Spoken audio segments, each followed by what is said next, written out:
I was scrolling through my recommended videos at around 11 at night, half awake on my couch with my laptop balanced on my knees, when I clicked on one of those horror narration videos.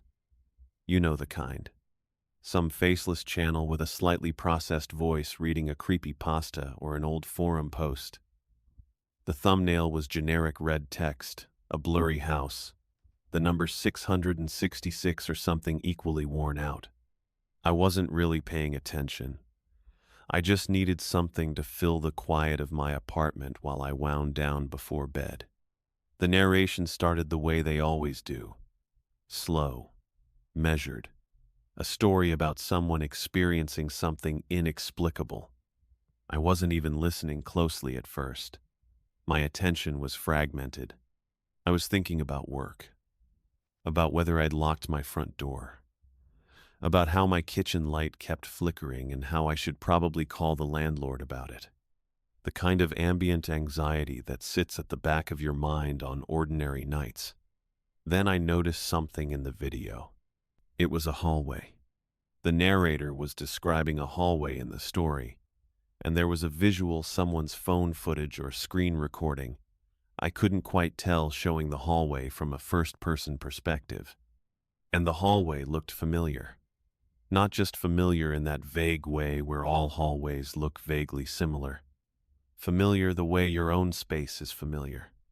The way the walls of your own home are familiar because you've walked through them 1,000 times without consciously registering the details.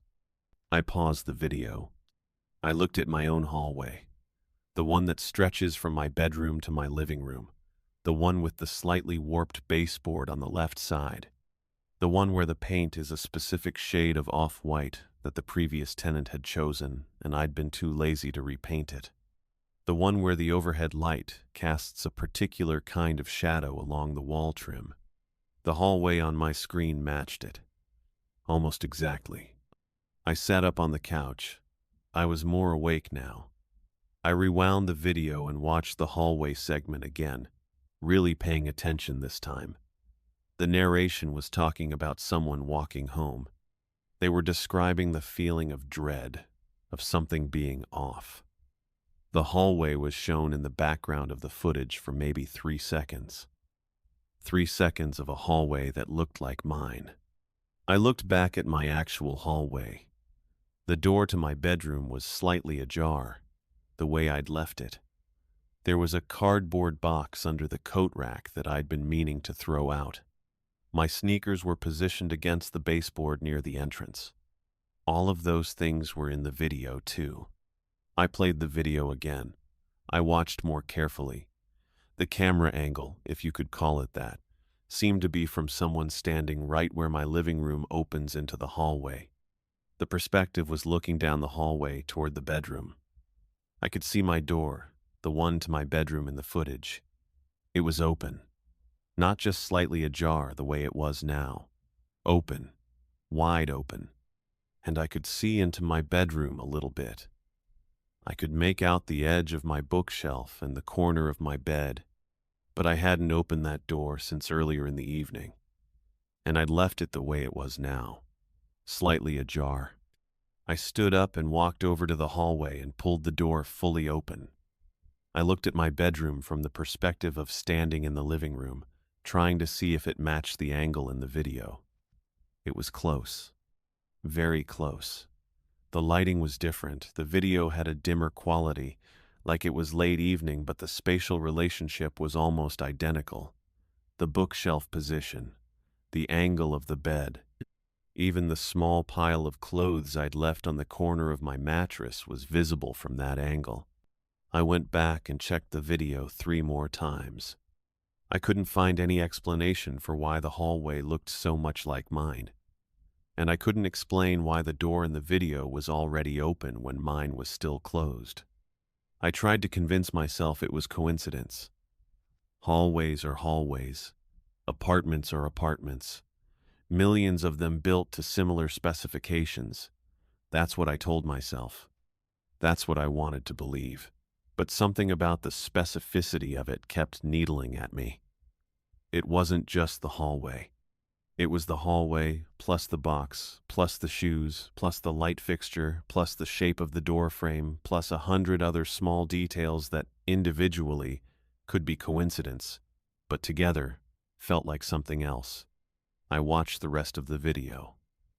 The narration continued. The story was about a man who kept finding evidence that he was being watched through security cameras in his own home. Classic paranoia stuff. Probably exactly what I deserved for watching this kind of content before bed. The narrator went through the man's growing realization that his apartment had been compromised somehow, that someone was observing him through hidden devices. It was standard horror fare, generic. I'd heard similar stories 100 times, but I kept getting distracted by the visuals in the background. There were more shots of the hallway, more shots of what looked like a living room with similar furniture to mine. Not identical furniture, but the same arrangement. Couch on one wall, television on a stand across from it. That specific configuration that happens in long, narrow apartments because that's the only way furniture actually fits. By the time the video ended, I couldn't shake the feeling. I closed my laptop and walked around my apartment for a while, just looking at things, really looking at them. My kitchen with its small window and the old stove that the landlord had promised to replace. My bedroom with its creaky floor and the way the radiator pipes sound in the winter. My living room with the dent in the wall where I'd moved the couch wrong. The small bathroom with the slow drain and the slightly rust-stained shower curtain. All of those things existed in my apartment. All of those things felt uniquely mine. And somehow, a few of them had appeared in that video. I told myself I was being paranoid. The video had unsettled me. That was its job. That was the entire point of watching horror content before trying to sleep. It was meant to disturb you. It was meant to make you see your own space as something slightly wrong, slightly unsafe, slightly other. I knew this. I understood how the mechanics of fear worked. And yet I still couldn't explain the hallway. I still couldn't explain why the door in the video was open before mine was. I went to bed that night with the uneasy feeling still stuck in my chest. The next morning, I was getting ready for work when I remembered the video. It seemed more ridiculous in the daylight. Offices have fluorescent lights that wash out paranoia and make impossible things seem trivial. By noon, I'd almost forgotten about it. By evening, when I got home, the whole thing felt like a minor oddity. Something I'd probably misremembered. I ordered food from the Thai place on the corner and ate it while sitting on my couch, laptop open, idly browsing YouTube. My algorithm was immediately feeding me more horror content. That's how these systems work. Watch one thing, get 10 recommendations for similar things. I wasn't planning to watch anything. I was just scrolling. But then I found the same channel again. They'd uploaded a new video, another story, another horror narration. I don't know why I clicked it. Morbid curiosity, I guess. Or maybe something less rational than that. Maybe some part of me wanted to see if it happened again, if the coincidence would repeat. This video was different. It started with what looked like security camera footage, a still image of a living room, and immediately, I felt something cold move through my stomach. It was my living room, not a similar living room, not a living room that resembled mine. My living room. The couch from the angle I see it, when I'm sitting on the other side of the room. The television, in its exact position. The window with the specific quality of light that comes through it in the late afternoon. The bookshelf, with its particular arrangement of books and knickknacks. Even the dent in the wall was visible. I sat completely still. I wasn't breathing properly. I rewound the video and watched the still image again. I got up and looked at my living room. I looked back at the screen. I looked at my living room again. They were the same space. The narration started. The voice explained that the following story was submitted by an anonymous user. It was about a man who began to suspect that his apartment was appearing in horror videos online. The man couldn't explain how or why, but every time he watched one of these narration videos, he recognized elements of his own space. And each time the footage appeared slightly ahead of when the corresponding event happened in his real life. I felt my skin prickling. This was a narrative trick. It had to be. Someone had written a story specifically designed to mess with people. The meta-horror angle. The story within the story. I'd seen this kind of thing before. It was meant to make you feel implicated. To make you feel like the story was about you, watching it. That was the entire point. But the footage in the video was still my living room. That part didn't make sense as a narrative trick. Unless they'd filmed someone else's apartment that looked exactly like mine, which seemed absurdly unlikely. Or unless they'd gotten lucky with a random stock video or something. But the details were too specific, too precise. The dent in the wall, the exact way my books were arranged on the shelf, the specific model of television I owned. I watched more of the video. The man in the story was experiencing events out of sequence with the footage. He'd see something happen in the video and then, later, it would happen in his apartment. But it wouldn't happen the same way. The timing would be off by minutes or hours. The sequence would be slightly different. The outcome would be the same, but the path to it would diverge. And then, as the story progressed, the man began to realize that the gap was closing. The time between the video showing something and his apartment matching that state was getting shorter. Minutes became seconds. The synchronization was improving. I paused the video. I was standing now. I didn't remember standing. My hands were shaking. I pulled up my camera app and took a photo of my living room. Every detail.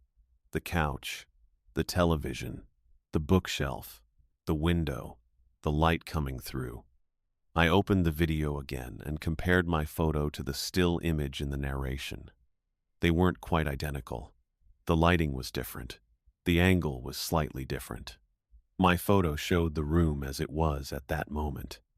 The still in the video was from a different time of day. Earlier, probably. Evening light from that particular angle. The kind of light that happens around 6 o'clock in winter. I checked the time. It was 4:30. I realized I was thinking about the timing, about when that light would occur, about whether my apartment would reach that exact state at that exact time. I was anticipating my own environment based on a video I was watching. That thought brought a different kind of fear, the kind that comes from understanding that you're being pulled into something, that your own logic is becoming complicit. I closed the video. I tried to work.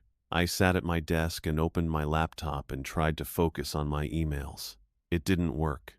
My attention kept fragmenting, kept returning to the video, to the apartment in the footage, to the idea that somewhere someone had filmed my space, or something that looked exactly like my space, and uploaded it with a horror story attached to it. At 6 o'clock, I stood in my living room with my phone in my hand. I'd left my apartment as it was. I hadn't rearranged anything. The couch was in its normal position. The books were on the shelf in their normal arrangement.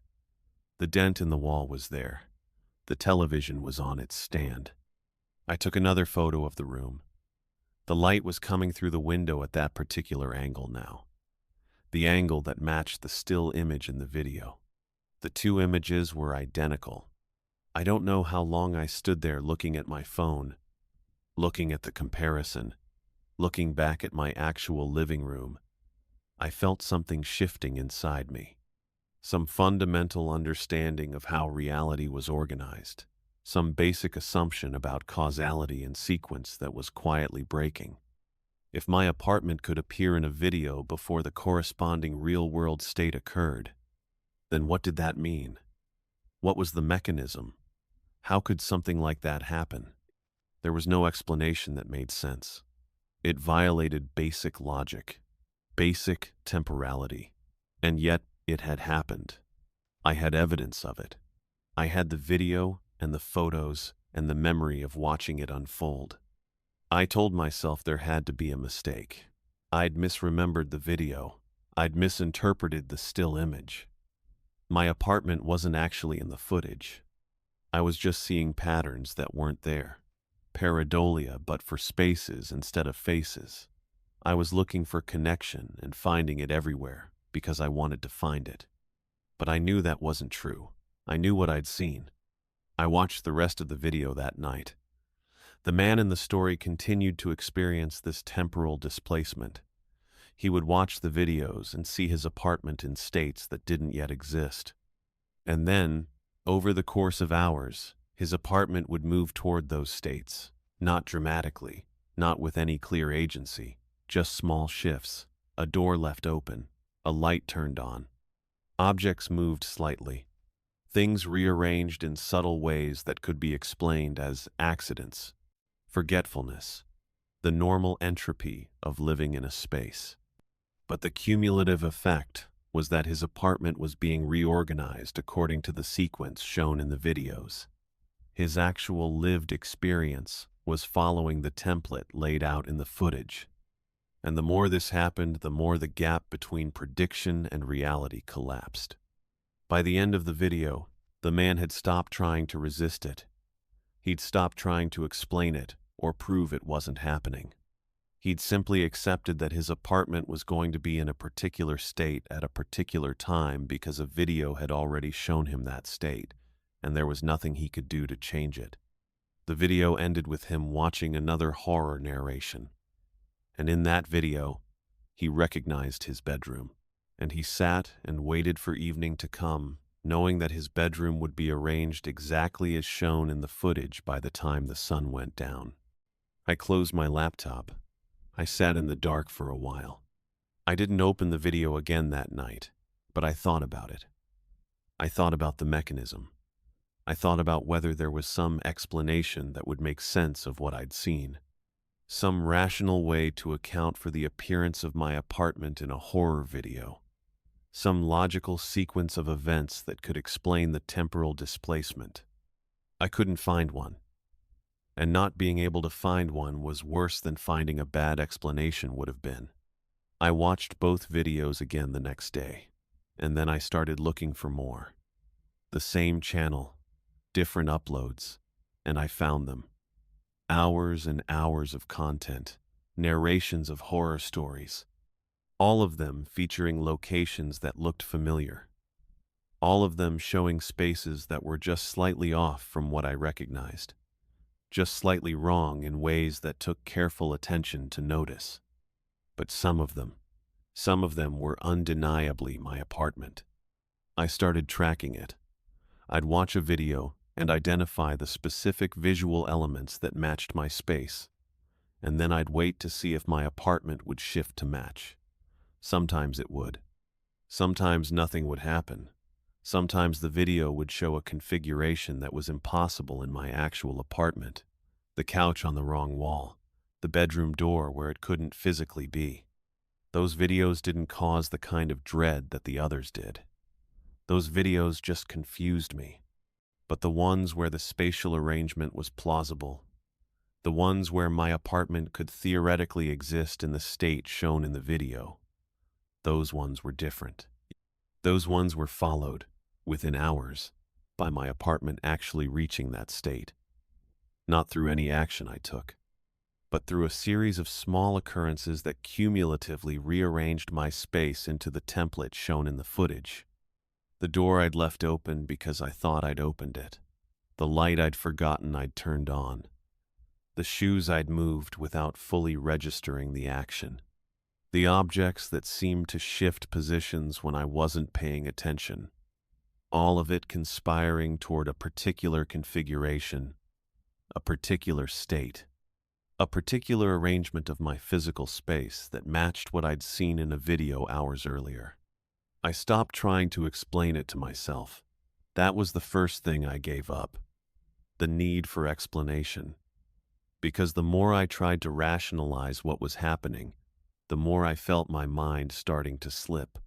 The more I questioned whether I was actually perceiving things accurately, whether my memory was reliable, whether the events I thought were happening were actually happening, or if I was just fitting them into a narrative I'd constructed based on a video I'd watched. So I stopped.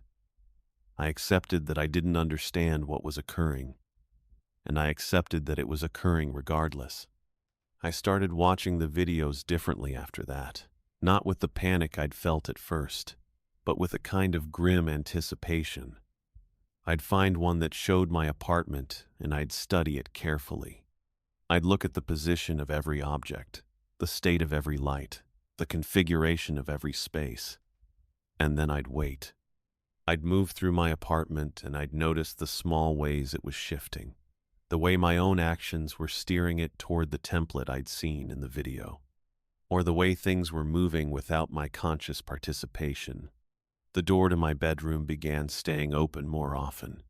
I'd close it, and it would gradually swing open again, not dramatically, just slowly, over the course of hours. The door moving a few more degrees open each time I passed through the hallway. Each time there was a draft. Each time someone walked heavily enough to create vibration in the floor. The lights in my kitchen started flickering, but only at certain times. Only when I was watching a video that showed my kitchen at a particular moment. The flickering would mimic the pattern shown in the footage, on and off at irregular intervals, creating a rhythm that matched the video. My windows would frost over in the winter, but only on the nights when I'd watched a video showing frost patterns. The frost would form in exactly the same configuration. Crystalline structures in exactly the same places. It was impossible. It made no sense. Frost doesn't form with that kind of specificity, and yet it did. I brought someone over once, my sister. She came to my apartment and I showed her the videos and I showed her the spaces and I tried to explain what was happening. She looked at me with the kind of concern that makes you understand that you're losing credibility in someone's mind. She said my apartment looked normal to her. She said all the things I was describing could be explained by coincidence and attention bias and the power of suggestion. She said I was scaring myself by watching these videos over and over and looking for connections. She was probably right, but she also didn't see what I was seeing. She wasn't living in the temporal displacement the way I was. She wasn't experiencing the slow realization that her own apartment was moving according to a script that had already been written, that her own space was following a sequence that had been determined in advance. She left after an hour. She didn't come back. I started to understand, during this period, that I wasn't supposed to talk about what was happening, that trying to communicate it to someone else would only serve to isolate me, that the only way to survive this was to accept it silently, to adjust to it, to learn to live with the understanding that my apartment was not entirely my own, that it was operating according to principles I didn't understand and couldn't control. The videos kept coming, new uploads, new stories, new footage of my apartment in states that hadn't yet occurred, and I kept watching them, not because I wanted to, but because I needed to know what was coming. I needed to prepare. I needed to watch my own future in these videos and arrange myself to meet it. It wasn't that I was making the changes intentionally. I wasn't consciously walking around my apartment rearranging things to match the footage. It was more subtle than that. It was like the information from the videos was affecting my behavior on a level I couldn't quite access. Like I was being guided towards certain actions, certain movements, certain placements of objects. I'd find myself standing in my bedroom without clearly remembering walking there. I'd notice my hand reaching for something before I'd consciously decided to move. I'd leave the hallway light on without any clear reason for turning it on. And every time, When I checked against the last video I'd watched, the configuration would match. My actions would have been exactly what was needed to move my apartment closer to the state shown in the footage. I lost track of time after a while. Days started to blur together. I'd wake up and check the videos and look at my apartment and adjust things and go back to bed. The cycle repeated. The gap between the videos and reality continued to close. There was a moment, I think, when the synchronization became perfect. When the time between something appearing in a video and it happening in my real apartment became essentially zero. When watching the video wasn't predicting what would happen next. It was documenting what was happening simultaneously. I'm not entirely sure when that moment occurred. It might have been days ago. It might have been weeks. My sense of linear time has become unreliable. I can tell you what my apartment looks like. I can tell you the position of every object in my living room. I can tell you the exact configuration of my bedroom. I can describe to you the way the light comes through my windows at particular times. But I can't tell you if those things are happening right now, or if I'm remembering them from a video, or if I'm anticipating them because I know what video comes next. I watched a new video this morning. Or I think it was this morning. The timestamp on the video said it was uploaded yesterday, but that might not be accurate. Time doesn't work the way it used to. The video showed my apartment. All of it. Every room. Every detail. It showed me, though I couldn't see my face. It showed me moving through the space in a particular way, following a particular sequence, doing things I haven't done yet, or maybe things I've already done and forgotten about. The video showed me watching another video, and in that video, there was my apartment again, an infinite regression of prediction and reality collapsing into each other. An endless loop of me watching videos that show me watching videos that show me watching videos. I'm watching that video now. I'm watching myself in the process of doing exactly what I'm doing right now. And I'm understanding with the kind of clarity that comes too late that I haven't been watching the videos to predict what will happen next. The videos have been watching me to document what is happening now. The gap is gone. There is no longer a time when the video shows something before my apartment matches it. There is only the perfect synchronization, the moment when prediction and reality are the same thing. The instant when the distinction between what I'm anticipating and what I'm experiencing dissolves completely. I'm still in my apartment, I'm still moving through it, I'm still watching the videos, and every moment that passes, every breath I take, every movement I make, is simultaneous with its documentation somewhere in the endless loop of horror narrations that I'll never stop watching. The door to my bedroom is open. I don't remember opening it. But looking at the video on my screen, I can see that it should be open. So it is. And I'm watching it stay open. And I'm understanding that the moment when my awareness of my own actions becomes indistinguishable from the watching of them is the moment when I stop being a person living in a space and start being a person being narrated. I am in my apartment. The videos continue to upload, and somewhere, someone is watching them. Someone is listening to a calm, faceless voice describing my life. Someone is recognizing their own hallway in the background. Someone is waiting to see the moment when the videos catch up to them too.